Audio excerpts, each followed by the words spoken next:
বলেন আজকে আশুগঞ্জে সোহাগপুরে যদি কোনো রাজনৈতিক দলের জনসভা হতো, এতগুলি মানুষকে এর অর্ধেক মানুষ জমাইতে কয়েক লক্ষ টাকা খরচ করে। এত বড় বিশাল টঙ্গীর বিশ্ব ইজতেমা, যেটি ইজতেমাকে বলা হয় আরাফার ময়দানের জমায়েতের দ্বিতীয় বৃহত্তম জমায়েত, সেই ইজতেমাতে কয় টাকা খরচ করে মানুষ নেই বলেন? জি, ঢাকা শহরে আমরা দেখেছি 2-4-5 লোকের সমাগম যদি হয়, পুলিশের হুশ থাকে না। কোন দিক দিয়ে গাড়ি ভাঙে, কোন দিক দিয়ে পাটকেল মারে, কোন দিক দিয়ে ককটেল মারে, কোন দিক দিয়ে গুলি মারে, কোন দিক দিয়ে কাকে মারে, কাকে ধরে, হুশ থাকে না পুলিশের। টঙ্গীর বিশ্ব ইজতেমা আজকে 65 বছর যাবৎ হচ্ছে, একটা রিকশার চাক্কা পাঞ্চার করে না। জি, আজকের মাহফিল সারা রাত চলবে, শেষ রাত্রিবেলা মাহফিল দোয়া হইলে আপনারা যখন চলে যাবেন, যাওয়ার সময় বোধ আশুগঞ্জ 2টা গাড়ি ভেঙে যাবে। জি, আজ পর্যন্ত কোনোদিন এরকম ইতিহাস মাহফিলওয়ালারা সৃষ্টি করেছেন? জি, যদি শান্তির গাছ কায়েম করে থাকে এই দেশে কেউ, উলামায়ে কেরাম কায়েম করেছে। ঠিক না বেঠে?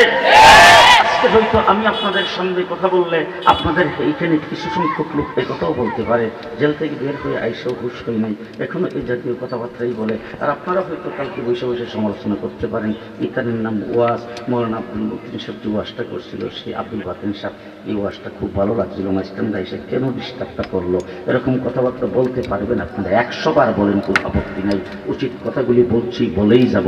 পরিষ্কার ভাষায় বলতে চাই, দেশকে যারা শোষণ করেছ, যারা শাসন করেছ, তোমরাই বেগম পাড়ায় বাড়ি করেছ, একজন আলেম বেগম পাড়ায় বাড়ি করে। বাংলাদেশের কোন একজন আলেম বেগম পাড়ায় বাড়ি করে নাই, সোনালী ব্যাংকে অ্যাকাউন্ট করে কেউ টাকা রাখে না। নারে তাকবীর, নারে তাকবীর, ইসলামের শত্রুরা, ওলামায়ের শত্রুরা,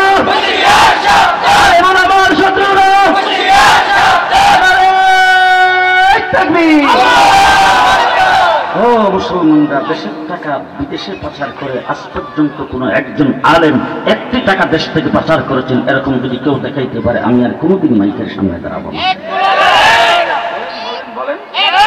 আপনাদের আশুগঞ্জ বাজার মসজিদের ইমাম সাহেব বোধ হয় বেগম পাড়ায় বাড়ি করছে, কোথাও বাড়ি করছেন। কোন একজন আলেম বিদেশে 1টি টাকাও পাচার করে নাই, বিদেশে কোথাও টাকা রাখে নাই, সুইস ব্যাংকে অ্যাকাউন্ট করে নাই, কোনো জায়গায় কোনো টাকা পয়সা চালান করে নাই, দেশের সম্পদকে আজ পর্যন্ত কেউ লুণ্ঠন করে নাই। সম্পদ লুট করলে তোমরাই করেছ। তোমাদের 22 ফুলের ভিতরে টাকা পাওয়া যায়, তোমাদের কোটি কোটি টাকা বিদেশে চালান করেছে বলে প্রমাণ পাওয়া যায়। আলেম আজ পর্যন্ত তা করে নাই। করছে কেউ? করছে কেউ? আলেমদের হাতে কেন হাত করা লাগাবেন? আলেমদের পায়ে কেন ডান্ডা বিড়ি লাগাবেন? কেন আলেমদেরকে জেলখানায় বন্দি করে রাখবেন? আলেমরা তো দেশের ক্ষতি করে নাই, যারা দেশের 12টা বাজাইছে তারা তো জেলখানায় বন্দি হইলে পরের দিন জামিন পায়। আমার ভাইরা, দুঃখের কথাগুলি বলবো কোথায়?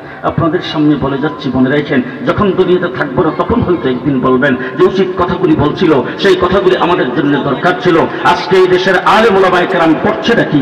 আলেম ওলামায়ে কেরাম আপনার কাছ থেকে 1 টাকা, 2 টাকা, 5 টাকা, 500 টাকা, 1000 টাকা বানিয়ে পরে হুজুর তৈরি করেছেন, ফখরে বাংলা তৈরি করেছেন, মৌলানা সাজিদুর রহমান তৈরি করেছেন, 4 টাকা 3 বদমাশ তৈরি করে না। জি, আজকে আমাদের দেশে খুব সুন্দর স্লোগান দিচ্ছেন, শিক্ষা জাতির মেরুদণ্ড।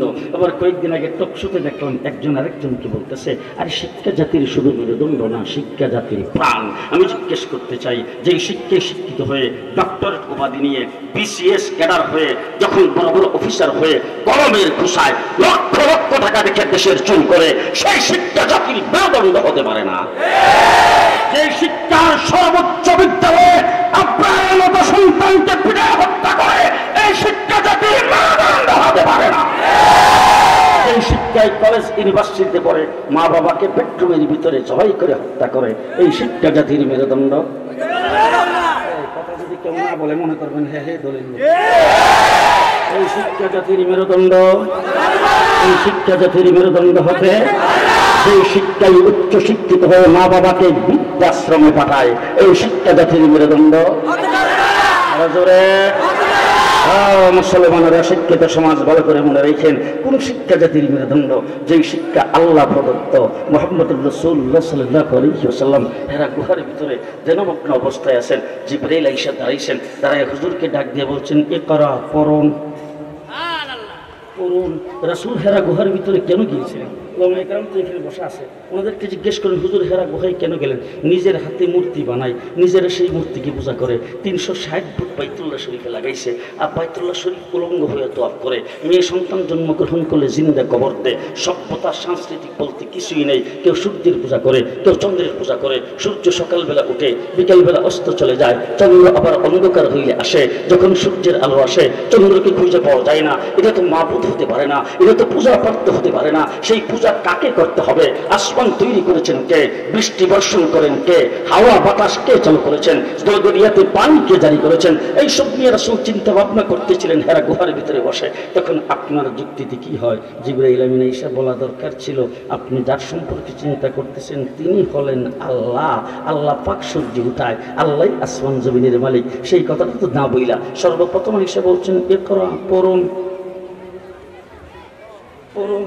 রাসূল বলছেন, মা নবী কারিগিন, আমি তো পড়া জানি না, 40 বছর কোথাও পড়ি নাই, জীবনে কোথাও পড়ি নাই, পড়া আমি জানি না, পড়া আমার কামই না।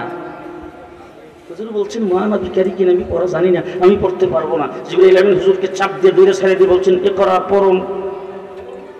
রাসূল বলছেন, মা নবী কারিগিন, পড়া জানি না। এইভাবে 3 বার চাপ দিয়ে দৌড়ে রাসূল সাল্লাল্লাহু আলাইহি ওয়াসাল্লামকে ছেড়ে দিয়ে বলছেন, ইকরা বিসমি রাব্বিকাল্লাযী খালাক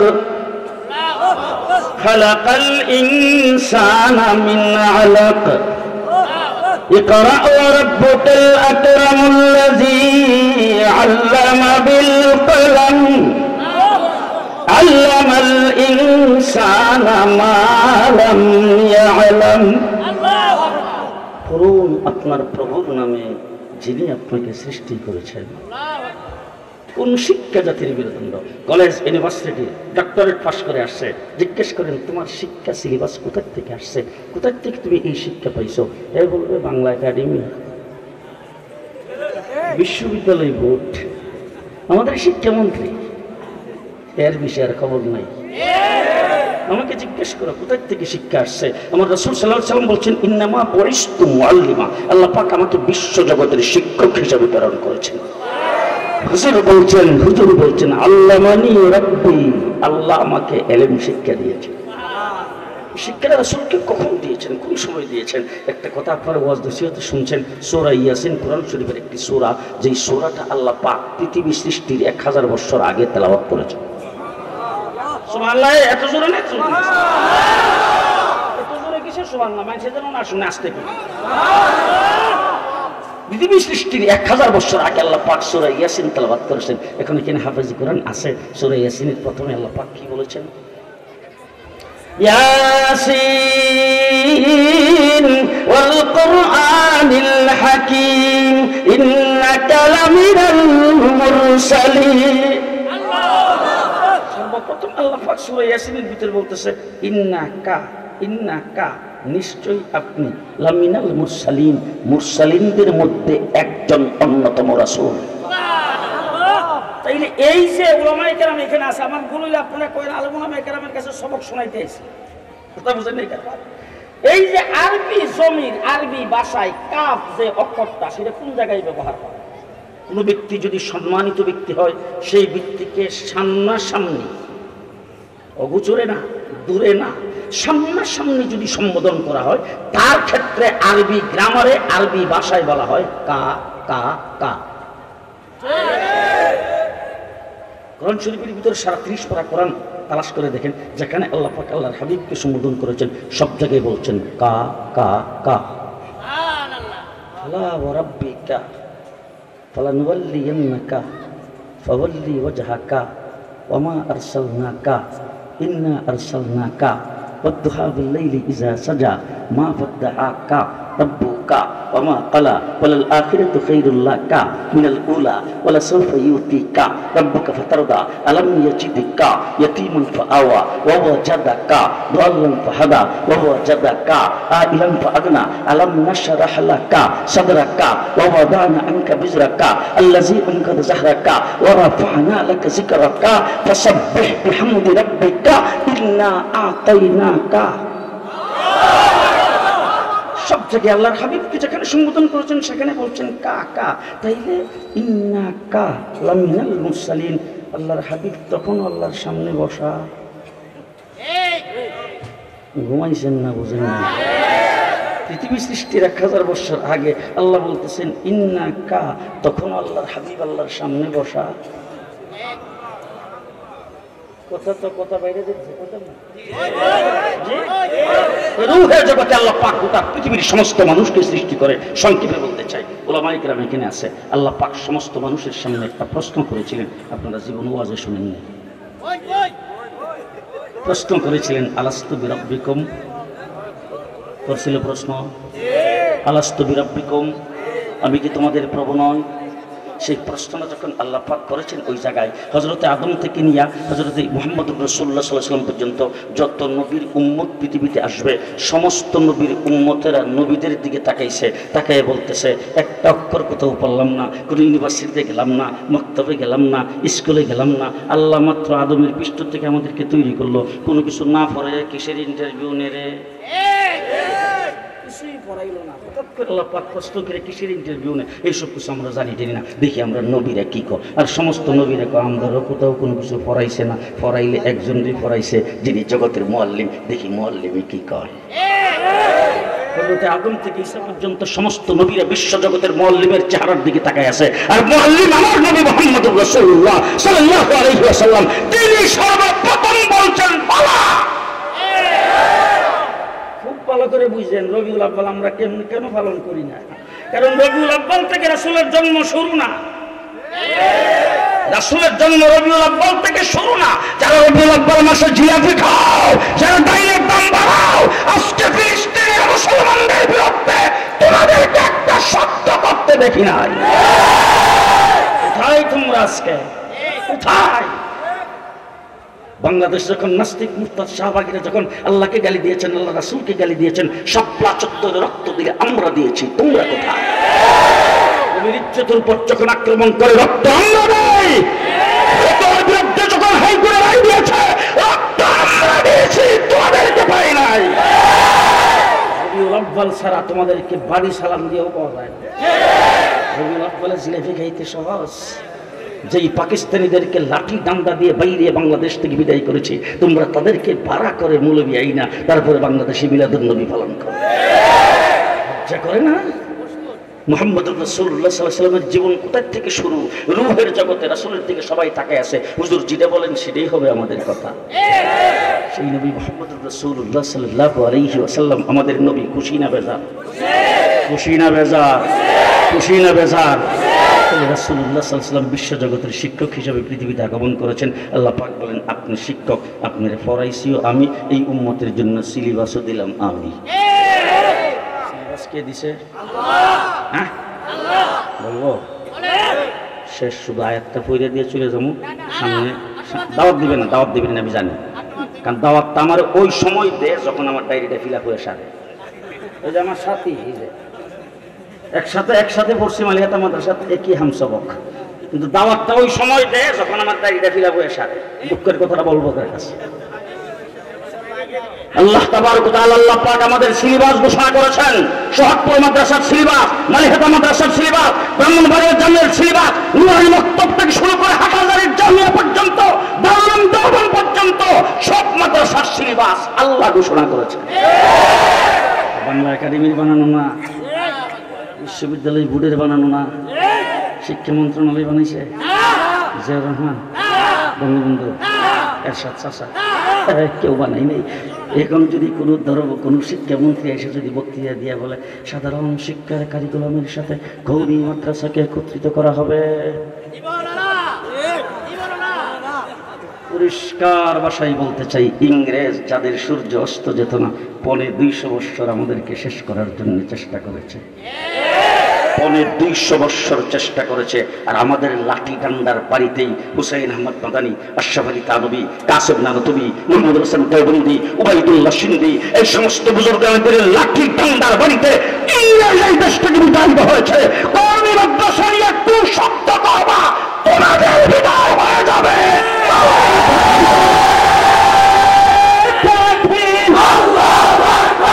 ইসলামের শত্রুরা, উলামাদের শত্রুরা, উলামায়ে দেওবন্দের শত্রুরা। মুসলমান কওমি মাদ্রাসার সিলেবাস কে দিয়েছেন?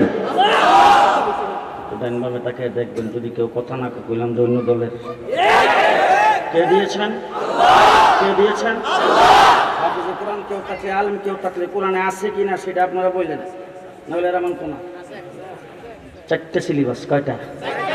ইয়াতলু আলাইহিম আয়াতি। কোরআন শুনবেন নাই তো? আছে আছে। ইয়াতলু আলাইহিম আয়াতি ওয়া ইউযাক্কিহিম ওয়া ইউআল্লিমুহুমুল কিতাব ওয়াল হিকমা। কোরআন শরীফে আছে তো? আছে। কয়টা সিলেবাস? 4টা সিলেবাস দিয়ে আল্লাহ পাক আমাদের নবীকে দুনিয়াতে প্রেরণ করেছেন।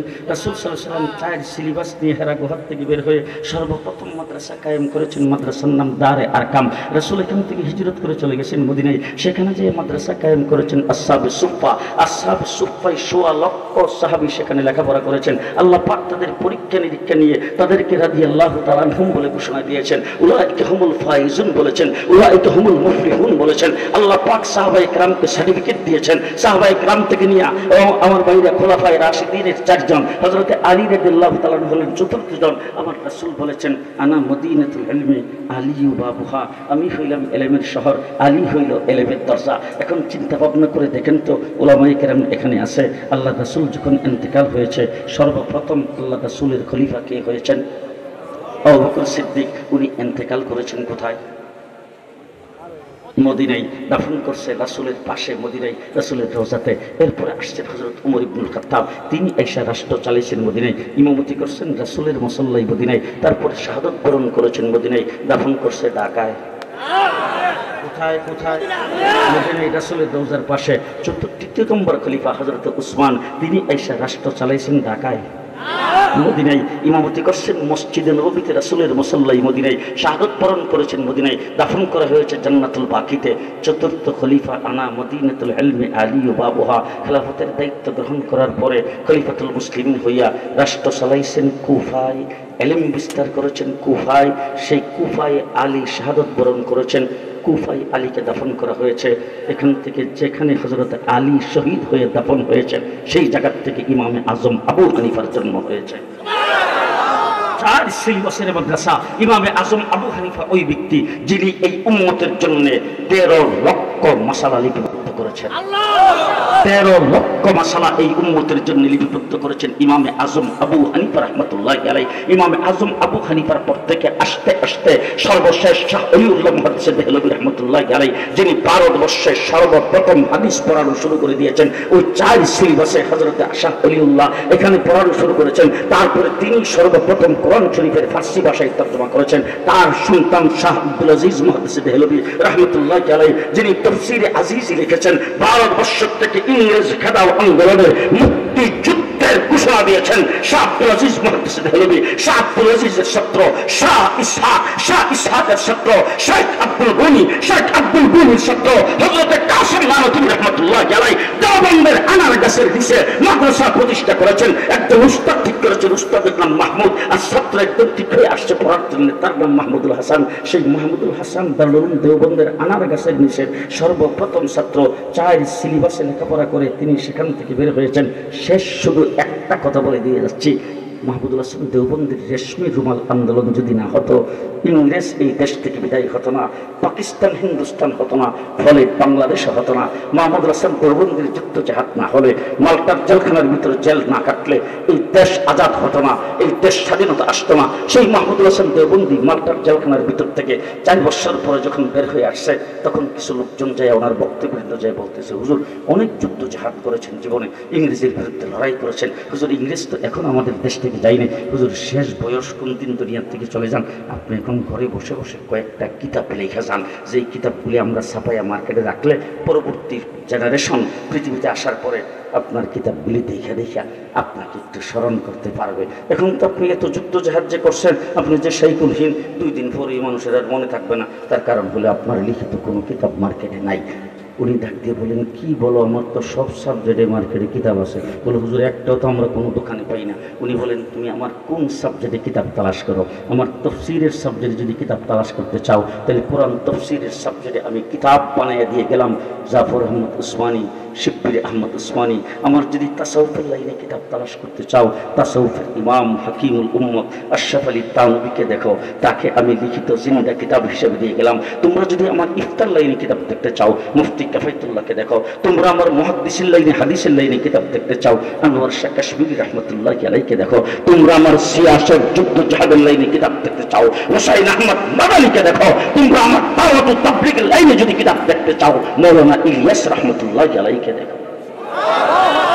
ও আমার ভাইরা, দেওবন্দ দারুল উলুম মাদ্রাসা প্রতিষ্ঠা হয়েছে, হযরত কাসিম নানতুবি রহমতুল্লাহ আলাইহি মিটিং বসছেন। এখন সবাই মিল্লা ঐক্যবদ্ধ সিদ্ধান্ত, কাসিম নানতুবি রহমতুল্লাহ আলাইহি হুজ্জাতুল ইসলাম, তাকে তিনি প্রিন্সিপাল হইতে হবে। তিনি বলেন, আজকে মিটিং শেষ, আমাকে একটু চিন্তা ভাবনা করতে দেন। উনি গেলেন একজন লোকের বাড়িতে, যেই লোকটা উম্মি মানুষ, লেখাপড়া জানে না, নাম দস্তখতটাও জানে না, উম্মি মানুষ, কিন্তু আল্লাহর বড় ওলি, শাহ রফিউদ্দিন রহমতুল্লাহ আলাইহি। ওনাকে যাই বলেন, হুজুর আমি যে মাদ্রাসা করছি, এই মাদ্রাসার প্রিন্সিপাল আপনি আসেন। উনি বলেন, বাবা আমি লেখাপড়া জানি না, এটা লেখাপড়ার কাম, এই কাম তো আমার দ্বারা হবে না। বলে, আপনার কোনো লেখাপড়া লাগবে না, আপনি খালি দপ্তরে বসে থাকবেন, লেখার কাম সব আমরা করবো। আয়েন কাসিম নানতুবি রহমতুল্লাহ আলাইহি মাদ্রাসার সদরের দায়িত্ব দিছে, প্রিন্সিপালের দায়িত্ব দিছে। তুমি প্রিন্সিপালগিরি করতেছেন, বসে বসে জিজ্ঞাসা করে, আর যখন যেটা জিজ্ঞাসা করে মনে আসে সেটা বলে। হঠাৎ করে একদিন একটা ছাত্র হয়েছে ওনার সামনে তরকারির বাড়ি লইয়া। দেওবন্দ মাদ্রাসাতে যে ডাইল দেওয়া হইতো, উস্তাদরা ছাত্ররা বসে গবেষণা করতেন, যেটা দিয়ে উজু জায়েজ হবে কিনা। ওই ডাইল, পাতলা ডাইল নিয়ে তরকারির বাড়ি নিয়ে এসে আইসা ওই ছেলেটা হুজুরের সামনে বলতেছে, হুজুর আপনার মাদ্রাসার মুহতামিম? বল হ। তাহলে আপনি ভালো তরকারির ব্যবস্থা ছাত্রদের জন্য করতে পারেন না, আপনি কিসের মুহতামিম হইলেন? এই কথা বইলা তরকারির বাড়ি যারা ফিটকে সামনের দিকে মেরে দিছে। এখন আপনারা এখন তো বিয়াদবি করলো কিনা? উনি কিচ্ছু বললেন না, ছেলেটারে শুধু মাথার থেকে পায়ের পাতা পর্যন্ত 3 বার দেখলেন। দেখা শিক্ষক, কর্মচারী সবাইকে দেখে বললেন, এই যে ছাত্রটা, এই ছাত্রটা আমার মাদ্রাসার ছাত্র না, এদের মাদ্রাসা থেকে বের করো। সবাইকে হুজুর হাজিরা খাতায় নাম আছে, বোর্ডিংয়ের খাতায় নাম আছে, বোর্ডিংয়ে খায়, মাদ্রাসায় তাকে দারুল ইকরামে নাম আছে, খাতাপত্র সব মিন্ডিট করি আমরা। আপনি তো খাতাপত্র জানেন না, আপনি কোথেকে বুঝলেন যে মাদ্রাসার ছাত্র না? বলে, দেখো এটা মাদ্রাসার ছাত্র না, এটা বের করো। তখন বুঝুন, ঠিক আছে, আমরা খাতাপত্র তালাশ করে দেখে এলো। খাতাপত্র তালাশ করে দেখে ভর্তির রেজিস্টারে ওর নাম নাই। ছাত্রী করে বাটপারি করে, হ্যাঁ কেমনে কেমনে এসে হাজিরা খাতার মধ্যে, বুকিংয়ের খাতার মধ্যে নাম উঠাই ফেলছে। এরপরে ছাত্রটা বের করে দিয়ে আইসা শিক্ষকরা সবাই মিললে হুজুরকে, হুজুর আপনি কেমনে বুঝলেন এই ছাত্রটা মাদ্রাসার ছাত্র না? বলে, শোনো, আমি যেদিন মাদ্রাসার প্রিন্সিপালের দায়িত্ব গ্রহণ করেছি, আশার নামাজের পরে আমি বিছানার মধ্যে ধাক্কা দিয়ে বসে চিন্তা ভাবনা করতেছিলাম, এত বড় দায়িত্ব আমি কি করে পালন করব। ঘুম যখন এসে গেছে, ঘুমের ঘরে স্বপ্ন দেখি মুহাম্মদ রাসূলুল্লাহ সাল্লাল্লাহু আলাইহি ওয়াসাল্লাম আসছে। হুজুর আবার এই কূপের কিনারে, দেওবন্দের কূপের কিনারে বসা। আমি হুজুরকে দেখে আগে গেলাম, যাই দেখি দেওবন্দের কূপটা পার পর্যন্ত দুধে ভরপুর হয়ে আছে। হাজার হাজার লোক হুজুরের সামনে, কারো হাতে বালতি, কারো হাতে জগ, কারো হাতে গ্লাস, লাইন ধরে আসতেছে। আল্লাহর নবী দুধ কূপের থেকে উঠে উঠে তাদের বালতিতে আর কাপড়ের মধ্যে দিচ্ছেন। কেউ জায়গায় পান করতেছে, কেউ বালতি ভরে নিয়ে যাচ্ছে। ওই দিন ওই কাতার ধরে যারা আসছিল, আমি তাদের চেহারাগুলি এখনো মনে আছে। এই মাদ্রাসায় যারা ভর্তি হই, চেহারা দেখলেই বলতে পারি ওই দুধ পান করার কাতারে ছিল কিনা। ও আমার ভাইরা, সেই মাদ্রাসা কাসিম নানতুবি রহমতুল্লাহ আলাইহি প্রতিষ্ঠা করেছেন। শাহ রফিউদ্দিন রহমতুল্লাহ আলাইহি যে স্বপ্ন দেখেছেন, সেই স্বপ্নের ব্যাখ্যা উনি করেছেন। দুধ হলো নবুয়তি ইলম, আর আল্লাহ নবী যাদেরকে বিতরণ করতেছেন তারা হইল তালিবে ইলম। ওলামায়ে কেরাম এখানে আছে। এই স্বপ্নের আমি একটা ব্যাখ্যা করতে চাই। উনি স্বপ্ন দেখেছেন কেউ জাগাই পান করতেছে, কেউ বালতি ভরে নিয়ে আসতেছে। এই স্বপ্নের ব্যাখ্যা হলো ফখরে বাঙ্গাল রহমতুল্লাহ আলাই ব্রাহ্মণবাড়িয়া নিয়ে এসেছেন, বড় হুজুর ব্রাহ্মণবাড়িয়া নিয়ে এসেছেন, হাফিজ হুজুর শামসুল হক ফরিদপুরের ঢাকায় নিয়ে এসেছেন, মৌলানা হাবিবুল্লাহ সাহেব চিটাগাঙ্গে নিয়ে এসেছেন। গোটা পৃথিবীতে আজকে দেওবন্দের জাল বিস্তার হয়েছে। নিউ ইয়র্ক শহরে, আমেরিকার নিউ ইয়র্ক শহরে দাওরে হাদিস পর্যন্ত 5টা মাদ্রাসা। বাঙালি একজন মুফতি সাহেব, মুফতি রুহুল আমিন করে নাম, তিনি সেখানে 22 বিঘা জায়গা নিয়েছেন মাদ্রাসা করার। নিউ ইয়র্কের মতো জায়গায়। লন্ডনে মাদ্রাসা করেছেন হযরত মাওলানা ইউসুফ মোতালা সাহেব, জাকারিয়া রহমাতুল্লাহ আলাইহির খলিফা। গত 2 বছর আগে তিনি ইন্তেকাল করেছেন। সেই জাকারিয়া রহমাতুল্লাহর খলিফা ইউসুফ মোতালা সাহেব রহমাতুল্লাহ আলাইহি, উনি যে মাদ্রাসা করেছেন, মাদ্রাসার ভিতরে ঢুকলে কোন দিক দিয়ে ঢুকলেন, কোন দিক দিয়ে বেরোলেন আপনি বলতে পারবেন না। বিশাল বড় পাহাড়ের উপরে বিশাল মাদ্রাসা। যত প্রকারের খেলা আছে সব খেলার মাডুলের ভিতরে আছে। ছাত্রদেরকে ওখানে খেলাও খেলানো হয়, সুন্নতি পোশাক করে। ও আমার ভাইরে, কি দিয়ে বুঝাবো আপনাদেরকে? 4 সাবজেক্ট কাসেম নানতুবি রহমাতুল্লাহ আলাইহি শিক্ষা দিয়েছেন। মাহমুদ হাসান দেওবন্দিকে, মাহমুদ হাসান দেওবন্দি হাজার হাজার ছাত্র পড়াচ্ছেন। মাহমুদ হাসান দেওবন্দির ছাত্র আজকে কোটি কোটি ছাত্রে পরিণত হয়েছে। 4 সাবজেক্ট কে দিয়েছেন? কে দিয়েছেন? আল্লাহ দিয়েছেন। সুতরাং আল্লাহ রাব্বুল আলামিন 4টা সাবজেক্ট দিয়েছেন। এই সাবজেক্টেই কিন্তু সোহাগপুর মাদ্রাসা। এই সাবজেক্টের পরিবর্তন করার জন্য কেউ আসে? আসতে পারেন, আসতে। যদি কোনো ব্যক্তি সাবজেক্ট পরিবর্তন করার জন্য আসে,